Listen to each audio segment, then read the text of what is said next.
রাধে। আমাদের এই ঝুলন যাত্রাতে দেখেন কে কে এসে উপস্থিত হয়েছেন, কতজন এসে উপস্থিত হয়ে গেছেন। কেউ নৌকা যুগে আসছেন, কেউ গাড়ি যুগে আসছেন। এই দেখেন কি বড় বড় গাড়ি, হ্যাঁ এই দেখেন কেউ বাইক চালিয়ে আসতেছে, কেউ গাড়ি করে আসতেছেন, অ্যাম্বুলেন্স নিয়ে।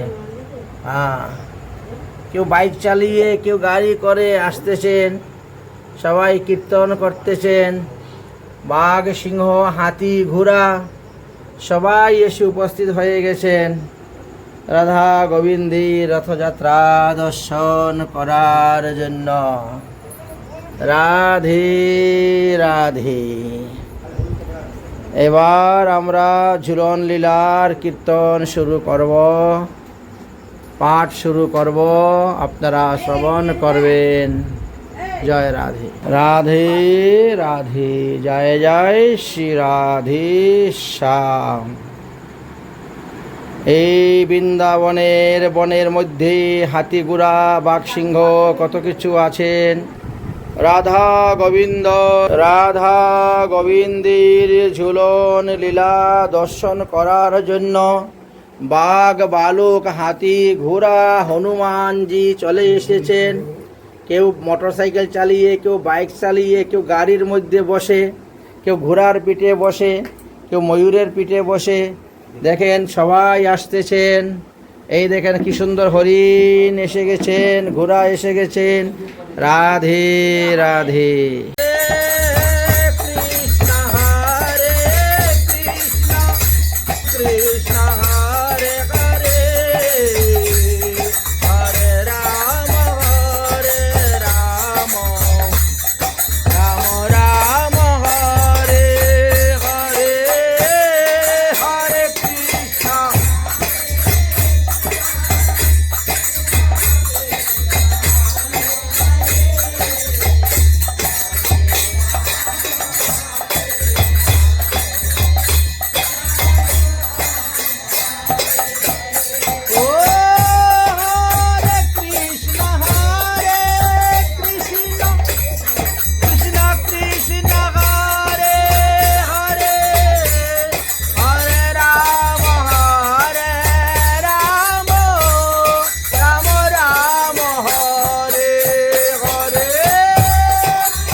আজকে হলো শ্রাবণ মাসের শুক্লপক্ষের তৃতীয়া। আজ হইতে শ্রীধাম ব্রজমণ্ডলে ঝুলন লীলা আরম্ভ হয়েছে। শ্রীধাম ব্রজমণ্ডলে 13 দিন ঝুলন লীলা হয়। এক এক দিন এক এক মন্দিরে ঝুলন লীলা হয়। কারণটি হলো কি, বৃন্দাবনে 12টি বন, মহাবন 12টা। তো এক এক বনে এক এক দিন রাধা কৃষ্ণ ঝুলন লীলা করেন। ওখানে 12 দিন চলে যায়।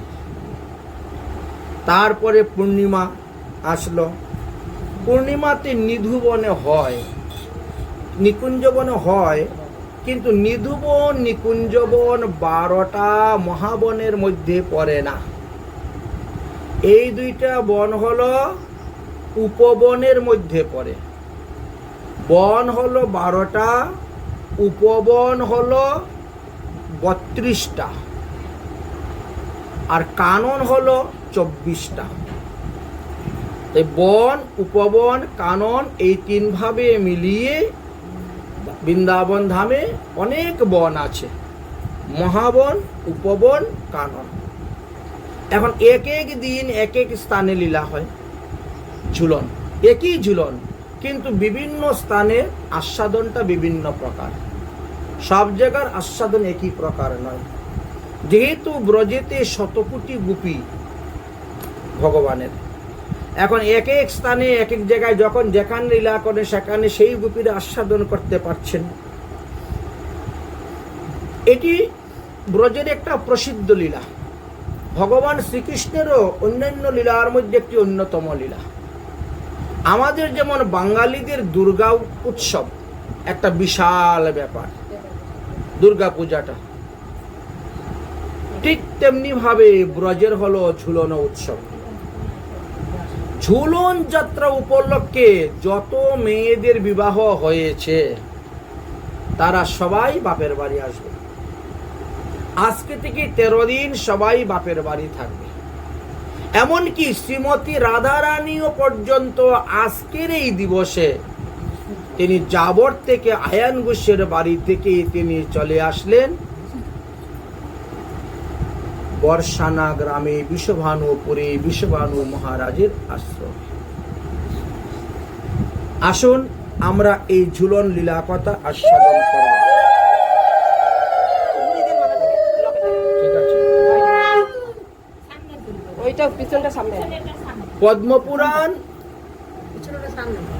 পদ্মপুরাণ গ্রন্থেতে আলোচনা করা আছে।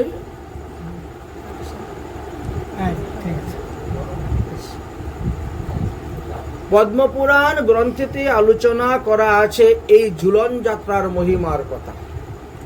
বলছেন, দুলেচ দুল গোবিন্দ চাপেচ মধুসূদনম রথেচ বামনম দৃষ্টা পুনর্জন্ম নবিদ্যতে। আমাদের মুক্তি লাভের বহুবিধ সহজ উপায়ের কথা শাস্ত্রে বর্ণন করে গিয়েছেন। উপায়ের কথা শাস্ত্রে বর্ণন করে গেছে। কি বলছেন? দুলেচ দুল গোবিন্দম। এই যে রাধা কৃষ্ণকে দুলনা, একে বলা হয় হিন্দুলা।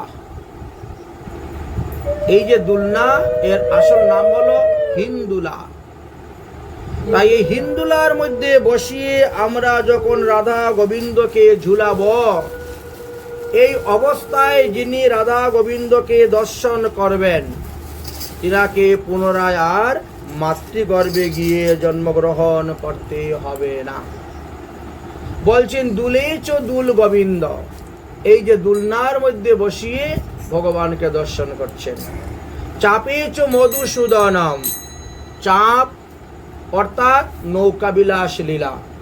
চাপেচ মধুসূদনম। তারপরে বললেন কি? রথেচ বামনম দৃষ্টা। এই যে কিছুদিন আগে রথযাত্রা গেল, সেই রথযাত্রার কথা বললেন। রথেচ বামনম দৃষ্টা পুনর্জন্ম নবিদ্যতে। তাহলে আমরা যদি রথের মধ্যে ভগবানকে দর্শন করি, তাহলে আমাদেরকে পুনরায় আর মাতৃগর্ভে এসে জন্মগ্রহণ করিতে হবে না। এইভাবে বেশ কিছু নিয়মের কথা দেওয়া আছে। ভগবানের 12 মাসে 12টি যাত্রা হয়ে থাকে, তার মধ্যে এই শ্রাবণ মাসে রথযাত্রা, এই ঝুলন যাত্রা উৎসব। তাই 12 মাসের 12টি যাত্রার মধ্যে এইটা হলো একটি অন্যতম যাত্রা, ঝুলন যাত্রা। কিন্তু আপনি আমি যদি ঝুলনে বসে ঝুলি, সেটাকে কেউ ঝুলন যাত্রা বলবে না, বা ঝুলন লীলাও বলবে না, বলবে কি দুলনা চড়তেছি, তাই না? প্রত্যেক জায়গায় পার্ক আছে, পার্কের মধ্যে দেখবেন লোহার শিকল দিয়ে দুলনা বানানো আছে, বাচ্চারা গিয়ে চলে। কেউ বলে এটা ঝুলন লীলা? বলে না, বলে কি দুলনা। আচ্ছা, দুলনা আর ঝুলন লীলার মধ্যে পার্থক্য কি? দেখতে তো একই রকম। ভগবানের প্রতিটা বস্তুকে লীলা বলা হয়েছে কেন? প্রশ্ন আসতে পারে। এখন বলা হয়েছে যে প্রতি বৎসরই আমরা এই ঝুলন লীলা আস্বাদন করে থাকি।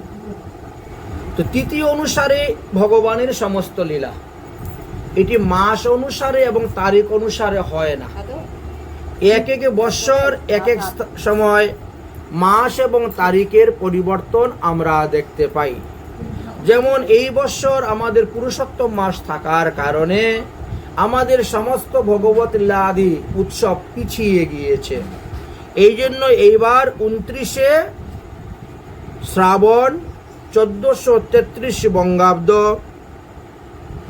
শনিবার আজকে আমরা ঝুলন লীলার প্রথম দিবস আস্বাদন করতেছি, অর্থাৎ 15ই আগস্ট 2026 খ্রিস্টাব্দ শনিবার আজকে। এই ঝুলন লীলা সর্বপ্রথম আরম্ভ হয়েছিল বর্ষনা হইতে একটু দূরে, 2 কিলোমিটার দূর বর্ষনা হইতে, বা 3 কিলোমিটার দূর কদমখণ্ডী নামে একটি স্থান আছে। সেই স্থানে বিশ্ববানু মহারাজ হিন্দুলা সাজিয়েছিলেন রাধা রানীর জন্য। আচ্ছা, ব্রজের যত মেয়েদের বিবাহ হয়েছে, এদের এই ঝুলন লীলা উপলক্ষে সবাই বাপের বাড়িতে আসেন। আমাদের যেমন দুর্গা পূজা উপলক্ষে, আর এখানে হলো ঝুলন যাত্রা উপলক্ষে।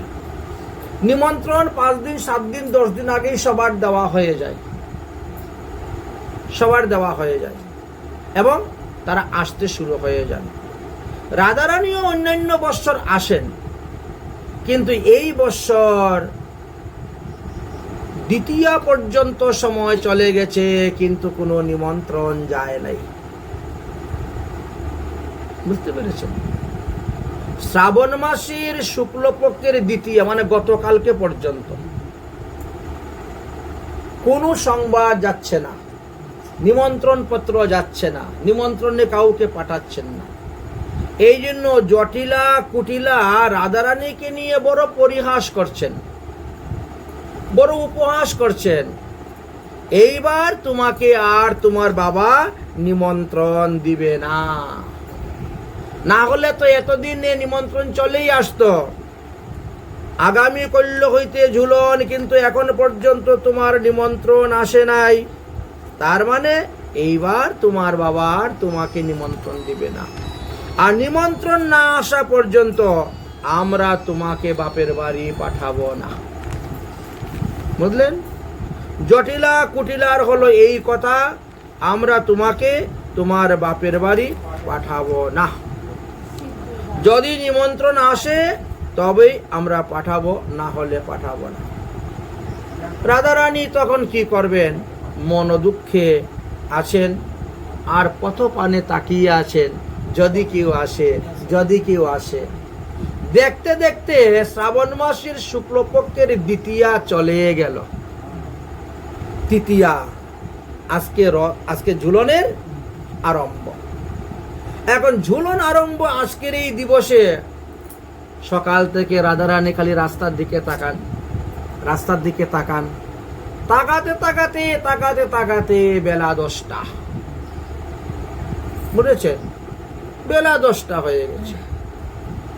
আর ননদি শাশুড়ি তো একটু পরেই খুঁটা দেয়, একটু পরেই বলে, হ্যাঁ এতদিন ধরে বিয়ে হয়েছে, কোনো বাচ্চা কাচ্চা হচ্ছে না, বোধন বৃদ্ধি হচ্ছে না, বংশ বৃদ্ধি হচ্ছে না, এই জন্য তোমার বাবা তোমাকে আর নিমন্ত্রণ দিচ্ছেন না, অনেক কিছু। হঠাৎ দেখেন শ্রীদাম আসতেছে,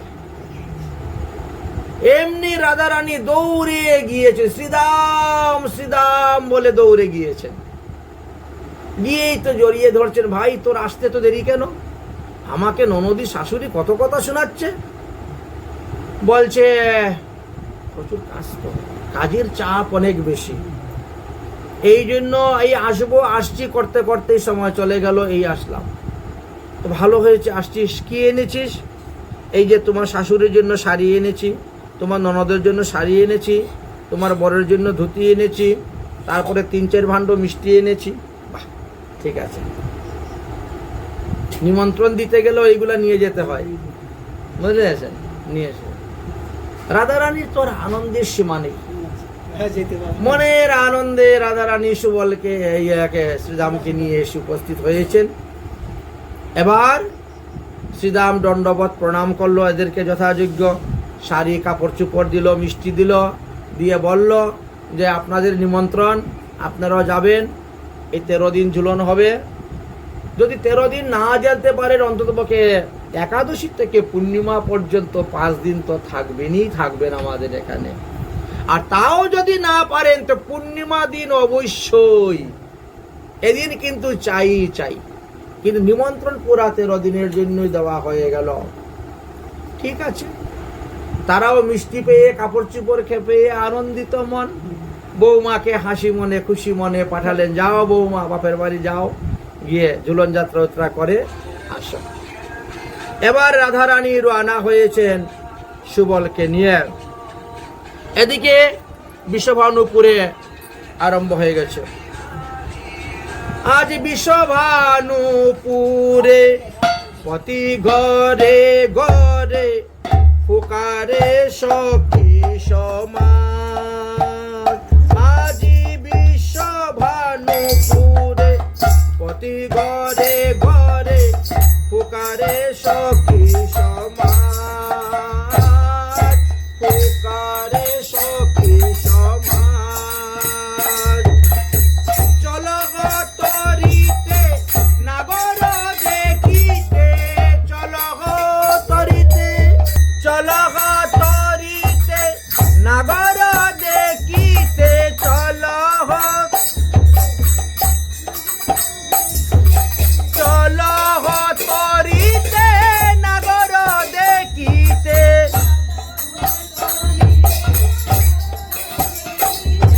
বেশ বানাও অবসাদ, বেশ বানাও অবসাদ, আর বেশ বানাও অবসাদ, বেশ বানাও ললিতা বিশকা সাজাইয়া রাধিকা, ললিতা ললিতা বিশকা সাজাইয়া রাধিকা।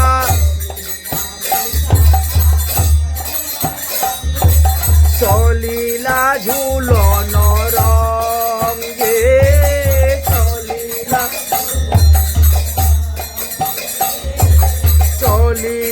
ঝুলন রঙ্গে, চলিলা হাস্য পরিহাসে মনের উল্লাসে, হাস্য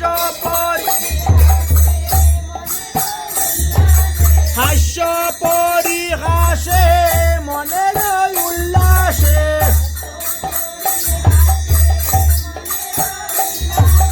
মিলিলা নাগর সঙ্গে, মিলিলা নাগর সঙ্গে, মিলিলা নাগর সঙ্গে, মিলিলা নাগর।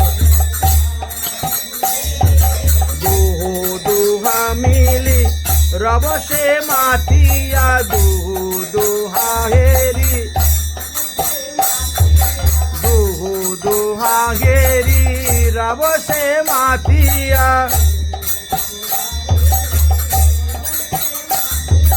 বসিলা ঝুলন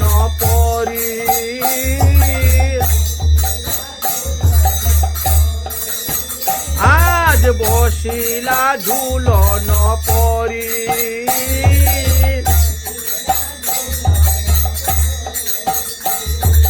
যতে কলনা ঝুলায় ঝুলনা,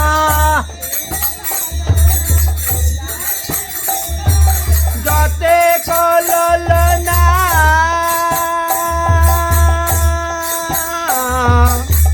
ঝুলায় ঝুলনা,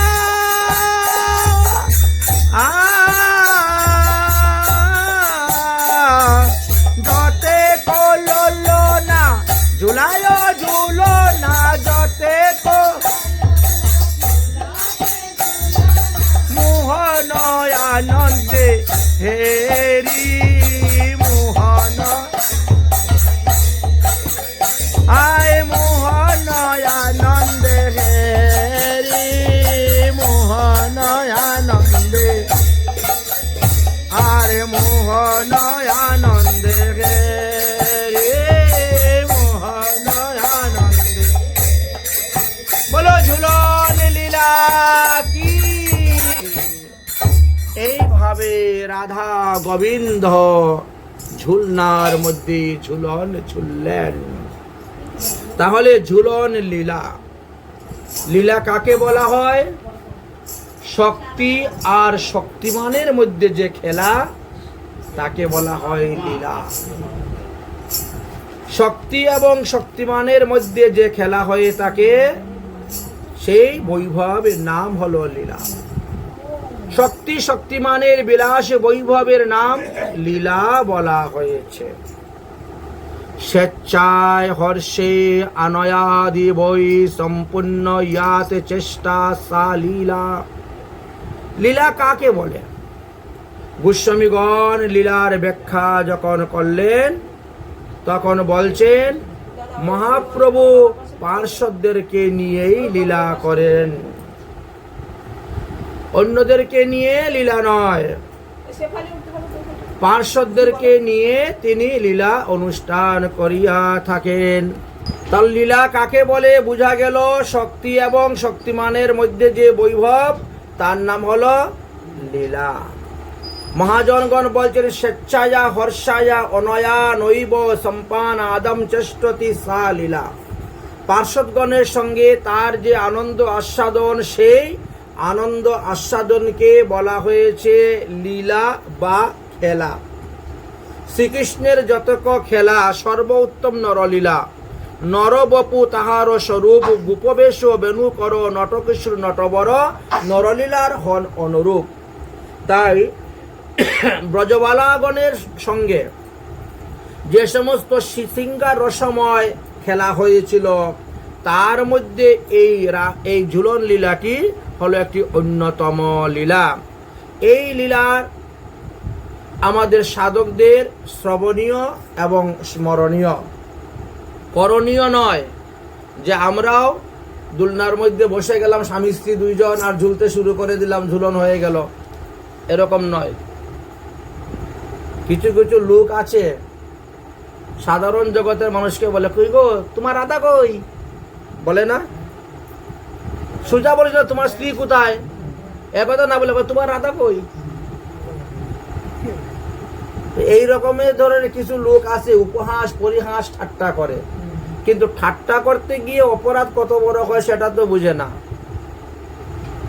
যাকে তাকে তো রাধা বানানো যাবে না, যাকে। তো এখানে এই কথাই বলছেন যে ভগবানের লীলাটা আমাদের স্মরণীয়, আমাদের শ্রবণীয়, এটা করণীয় নয় আমাদের। আমরা তার লীলাকথা শ্রবণ করলেই, আমরা তার লীলাকথা কীর্তন করলে, আমরা তার লীলাকথা স্মরণ করলে, শ্রবণ কীর্তন স্মরণ, এর দ্বারা আমরা আমাদের পূর্ব জন্মাকৃত সমস্ত পাপ তাপ অপরাধ থেকে মুক্ত হয়ে আমরা ভগবত পাদপদ্ম লাভ করতে পারব। কোটি জন্মার্জিত যত পাপ আছে সমস্ত নষ্ট হয়ে যায় ভগবানের লীলাকথা শ্রবণের দ্বারা। ভগবানের নাম, ভগবানের লীলা, ভগবানের রূপ, ভগবানের বিগ্রহ সব সমান। একই শক্তি। এই জন্য বললেন ভগবানের এই লীলাকে 3 ভাগে ভাগ করা হয়েছে। এক হলো নিত্যলীলা, এক হলো সংসার লীলা, আর এক হলো সৃষ্টি লীলা। এইভাবে 3টি ভাগে বিভক্ত করা হয়েছে, সংসার লীলা, নিত্যলীলা আর সৃষ্টি লীলা। এবার সংসার লীলা কাকে বলা হয়? বললেন জীব শক্তির সঙ্গে ভগবান যে লীলা করেন সেই লীলাকে সংসার লীলা বলা হয়। তোমার আমার মতো মানুষের সঙ্গে তো ভগবান লীলা করার জন্য নররূপ ধারণ করে এসেছেন।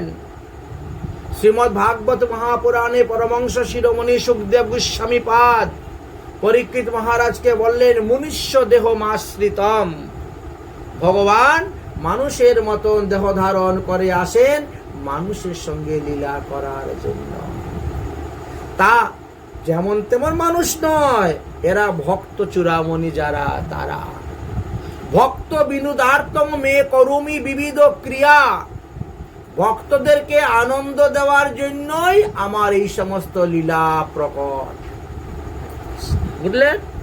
তাহলে এই যে ঝুলন লীলা প্রকট করলেন কিসের জন্য? ভক্তদেরকে আনন্দ দান করার জন্য। যে লীলা অনাদি অনন্ত অপুরন্ত বৈচিত্র্যময় নিত্য নবলভ্য, সেই লীলাকে আমরা নিত্য লীলা বলি।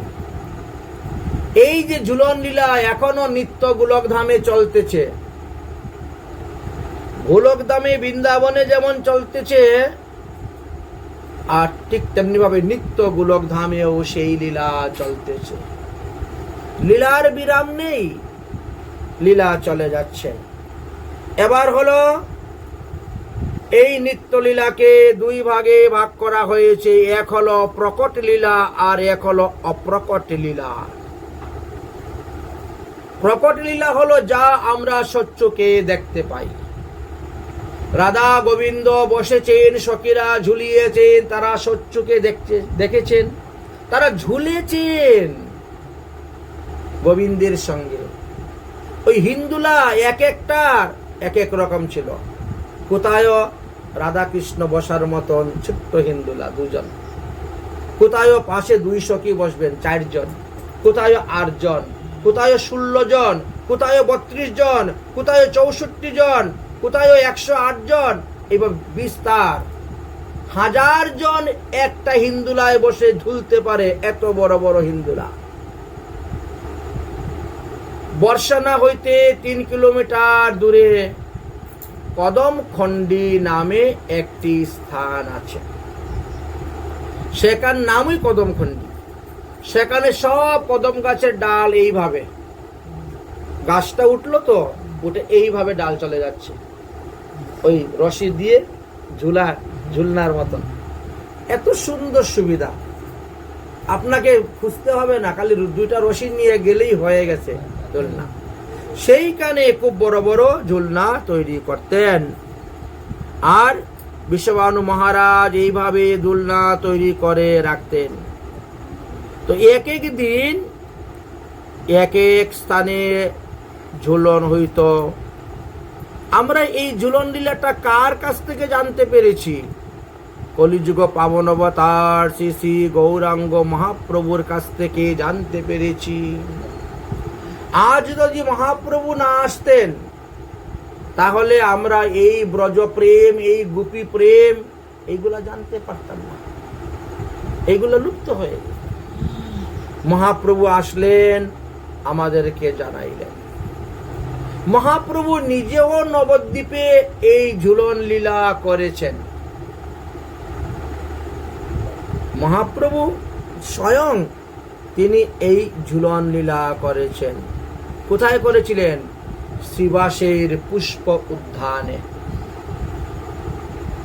শ্রীবাস পণ্ডিতের বাড়ির দক্ষিণ দিকে একটা পুষ্প উদ্যান ছিল, ফুলের বাগান। শ্রীবাস পণ্ডিত তো জানেন যে প্রতি বৎসর এই সময়ে ঝুলন লীলা হয়। শ্রীবাস পণ্ডিত তো সাধারণ ব্যক্তি নয়, তিনি তো দেবর্ষি নারদ। তিনি আজ মহাপ্রভু লীলার সহায়তার জন্য শ্রীবাস পণ্ডিত রূপে এসেছেন। আবার দেবর্ষি নারদ ভগবান শ্রীকৃষ্ণেরই এক অংশ অবতার। তিনি তিনার গুণগান করতেছেন বিনা বাঁধন করে করে। তিনি তিনার লীলা কথা প্রচার করতেছেন সমস্ত বিশ্ব জগতে। তাই নারদ মুনিও ভগবানের অবতার। শ্রীমদ্ ভাগবত মহাপুরাণের প্রথম স্কন্ধের 3য় অধ্যায়ে যখন খুলবেন তখন দেখবেন ওখানে ভগবানের মুখ্য মুখ্য 24টা অবতারের কথা লেখা আছে। সেইখানে নারদ মুনির কথা তুলে ধরেছেন। এখানে নারদ মুনিও আছেন। তাহলে নারদ মুনি ভগবানের অবতার, যার কারণে তিনি ভগবানের সমস্ত লীলা তত্ত্ব কথা জানেন। আজকে যে হিন্দুলা উৎসব, আজকে যে ঝুলন উৎসব, শ্রীবাস পণ্ডিতের তো জানা নেই। তাই শ্রীবাস পণ্ডিত কি করলেন, তিনি তিনার পুষ্প উদ্যানে সুন্দর করে দোলনা সাজিয়েছেন। খুব সুন্দর করে দোলনা সাজিয়েছেন। বিভিন্ন রং বেরঙ্গির ফুল দিয়ে তিনি দোলনা সাজিয়েছেন। আসুন আমরা একটু নবদ্বীপে প্রবেশ করি, কারণ নবদ্বীপটা হলো আমাদের গুপ্ত বৃন্দাবন। নবদ্বীপে গৌর সুন্দরীর চরণে যার যতটা ভক্তি উদয় হবে তিনি ততটাই রাধা গোবিন্দের ভক্তি লাভ করতে পারবেন। তাই নবদ্বীপে মহাপ্রভু ভাবাবিষ্ট অবস্থাতে তিনি আজ শ্রীবাস অঙ্গনে গিয়ে উপস্থিত হয়েছেন।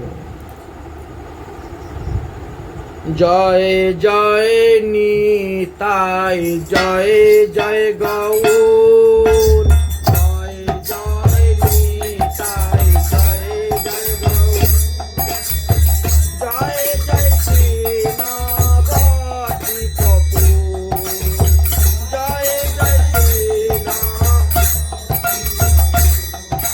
জয় জয় নিতাই, জয় জয় গৌর,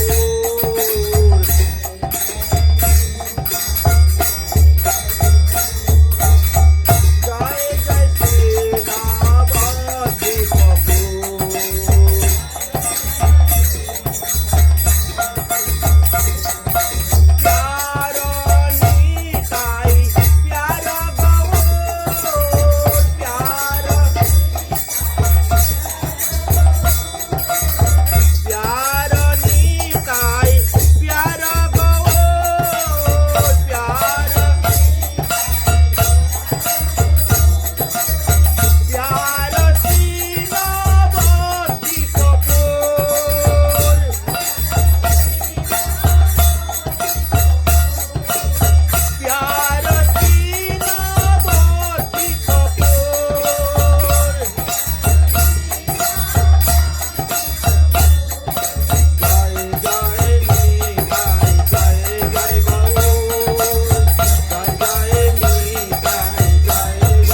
জয়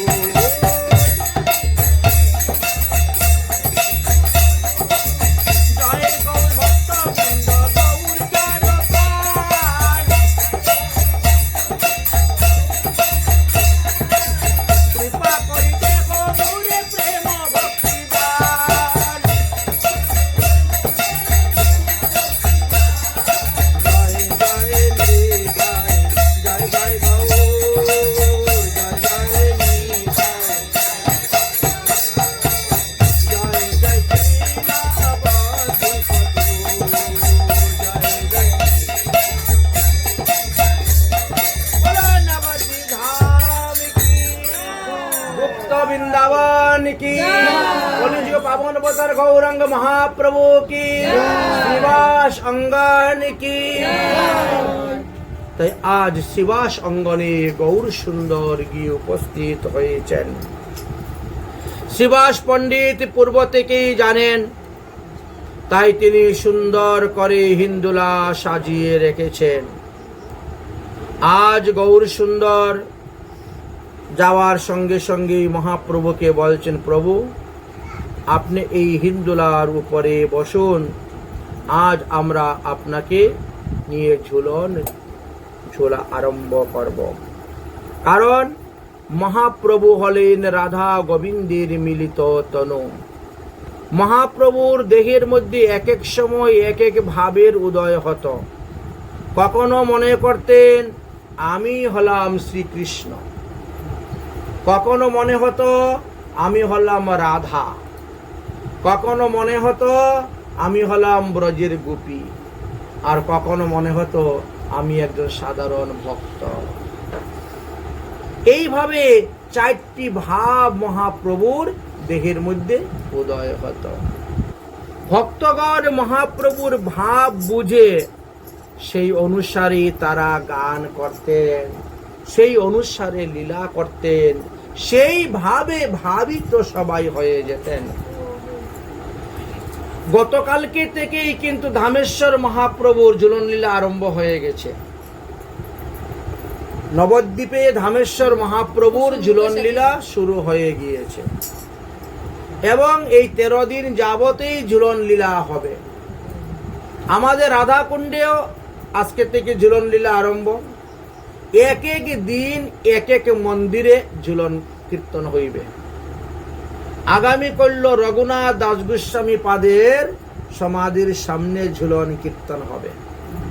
এই যে রাধাকুণ্ডের পঞ্জিকা দেখতে পাচ্ছেন, এই রাধাকুণ্ডের পঞ্জিকার মধ্যে কোন কোন দিন কোথায় কোথায় ঝুলন হবে দেওয়া থাকে। এই আজকে ঝুলন আরম্ভ, কালকে রাধা গিরিধারীর ঝুলন দাস গোস্বামী, রঘুনাথ দাস গোস্বামীর সমাধির সামনে কালকে ঝুলন কীর্তন। এইভাবে এক এক দিন এক এক মন্দিরে, প্রতিটা মন্দিরেই একাদশী থেকে আরম্ভ করে পূর্ণিমা পর্যন্ত প্রত্যেক মন্দিরে। আর এখন এক এক দিন এক এক মন্দিরে এই ঝুলন লীলা আস্বাদন হবে। আজ মহাপ্রভু সেইভাবে ভাবিত হয়ে শিবাস অঙ্গনে গিয়ে উপস্থিত হয়েছেন। শিবাস পণ্ডিত আদি সমস্ত ভক্তগণ মহাপ্রভুর চরণ সেবা করলেন, পাদ্যার্ঘ্য দিলেন, চন্দনাদি মাল্যাদি অর্পণ করে মহাপ্রভুকে প্রণাম করলেন।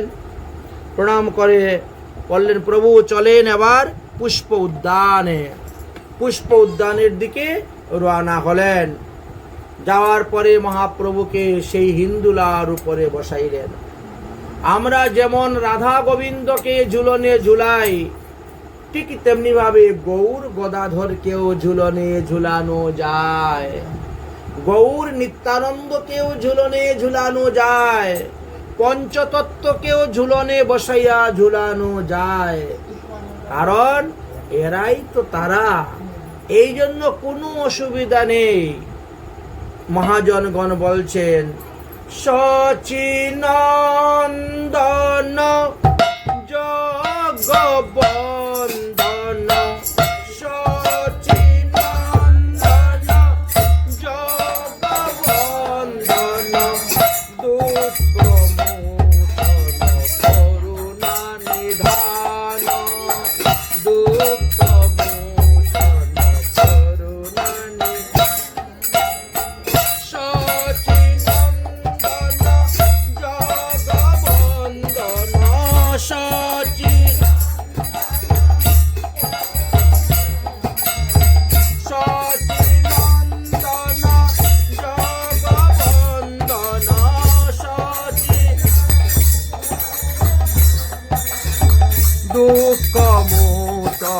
করুণা নিধান দুঃখ মোচন আর দুঃখ মোচন করুণা নিধান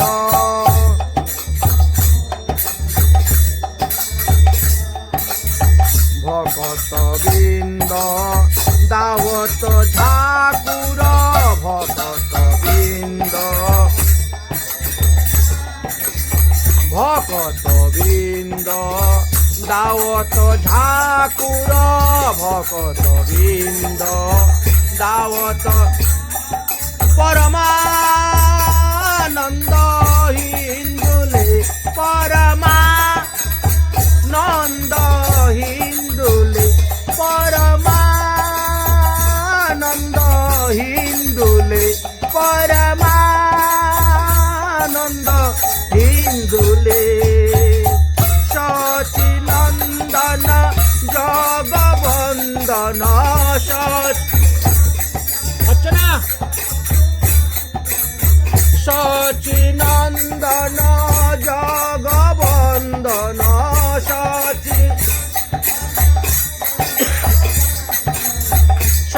সচিনন্দন জগবন্দন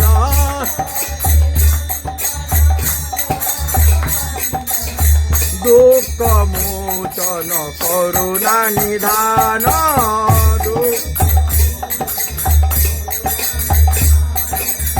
দুঃখ মোচন করুণা নিধান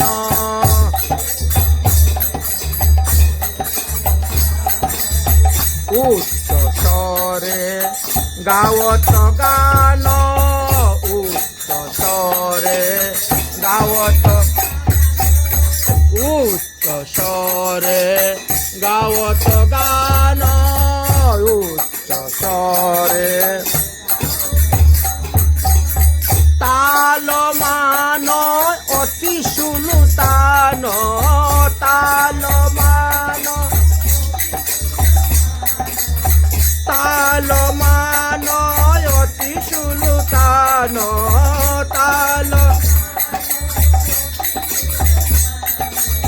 বাজত মৃদঙ্গ উপাঙ্গ সারঙ্গ বাজত মৃদঙ্গ উপাঙ্গ আর বাজত মৃদঙ্গ উপাঙ্গ সারঙ্গ বাজত মৃদঙ্গ উপাঙ্গ ধমকে ধাদা কায়ে ধমকে ধাধা সচিনন্দন জগবন্দন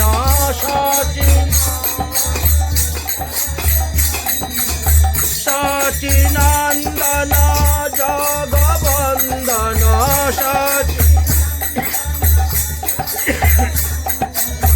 দুঃখ মোচন করুণা নিধান দুঃখ মোচন শ্রী প্রসাদী ভকত বৃন্দ শ্রী প্রসাদী ভকত শ্রী প্রসাদী ভকত সঙ্গে প্রসাদী ঝুলো না ঝুলাও হে প্রেম তরঙ্গে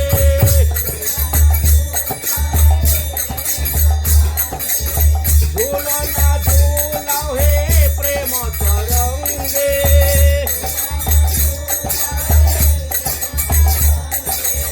হর গোবিন্দ দাসয় বিনাশ হর গোবিন্দ